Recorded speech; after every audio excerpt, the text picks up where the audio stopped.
cabsi ku shaqeey waa caqabadaha aad nolosha kala kulmi karto. Wadayaasha kaxeeya mootada saddex lugaaleeda ee loo yaqaan bajaajka waxay wajahayaan marxalad argagax ku beertay. Waxaan ayaantan soo batay in bajaajyadii ay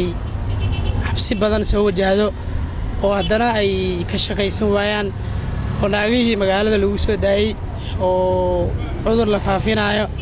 Hadda cabsiyaaba naga shaba hadda waa naagadan qaadnaba marwalba inaan saa u fiirno maane ama inaan markaas soo galaysa baa iska fiirno ayada waxay tahay ogaana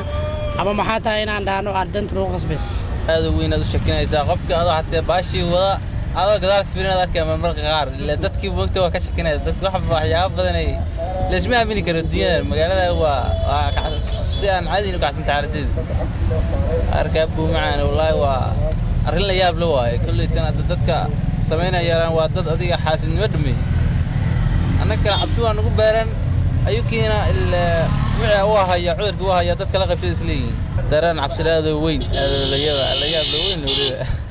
wallahi waxaan ugu baaqi lahay hadda dhalinyarada shaqada xatee kulli dad waxa jira hami u lahaayo bismillaahir rahmaanir rahiim galido cabsaayo oo shaqadii oo dhan baxtay mootooyinkii qaar nacay wada shaqadii badana waa la wada nacaa anaka hadda waa gurigan ka raadinayna waxaa muddooyinkii dambe soo shacbaxay in wadayaasha bajaajka lagu durayo cirbad xambaarsan cudurka halista ee HIV/AIDS dhacdadii ugu dambeysay waxay ka dhacday isgoyska Tarbuunka balse haweeneydii falkaas ku kacday iyo wiilkii ay durtay intaba ee wadaha bajaajka ka ahaa ciidamada dawladda ayaa gacanta ku dhigay. dhacdadan waxaan rabaa in wax laga qabsideeda banaan maxaa yeelay dhacdadii labaad way nagu soo laabatay marna waxay ka dhacday degmada Wadajir goobjoogan ahay tan goobjoogan ahay degmada Hodan ay ka dhacday isgooska Tarbuunka maalin ay saas looba 8 saac bar inay qiyaasan jeclahay saas loo wada buuxay wiilkii waa lagu muday cirbadii waqti saas loogu muday ka baad meeshii dhan la soo buuxsay asan waa mooto oo ka carro shooga macna tiishale waa dhacay tiishale ha Tarbuunka ahayd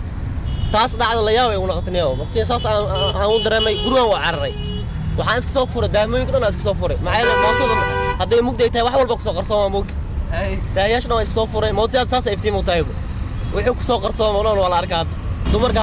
arrinta joogtaa sidoo banaan waxa naga hayso naagna na qaadin banaga wallahi aniga cabsinayna horta ilaa soo nabad galnaa waxaas koor na qaadin banaga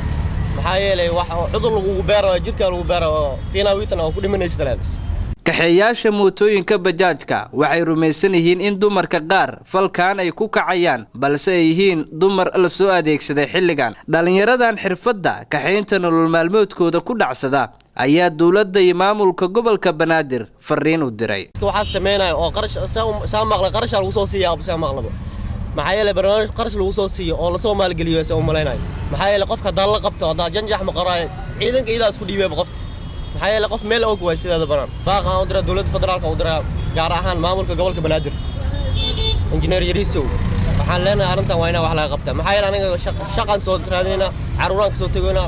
oo xaasaska soo tagayna maxaa yeelay nolol maalmeedka aan raasnayna cabsi anaga gash waxaan aan qaadan karna ma jirto isleeyahay waxaan imika hadda ku dhex jiraa mid kamid ah mootooyinka bajaajka waxaana mootada wada ka mid kamid ah dhalinyarada ku xamaalatay inay kaxeeyaan mootooyinka noocan waduhu magaciisu waa Cabdiraxmaan waxa uu sheegay in mootadiisa uu ku xiray qaybta dhexe isaga kursiga uu saaran yahay kuraasta kale ee dadka kale ee mootadiisa soo raacaya shabaq u dhaxeeya sida uu sheegana shabaqa dhawaan ayuu ku xiray sabab la xiriira cabsidan soo badatay la xiriirta in cirbad lagu durayo wadayaasha sidoo kale mootadiisa daahman ayaa ku xirnaa daahmankii waa uu ka furay sabab la xiriira isla cabsida caynkan oo kala Sharmaaka Maxamuud Xuseen Kalson TV Muqdisho.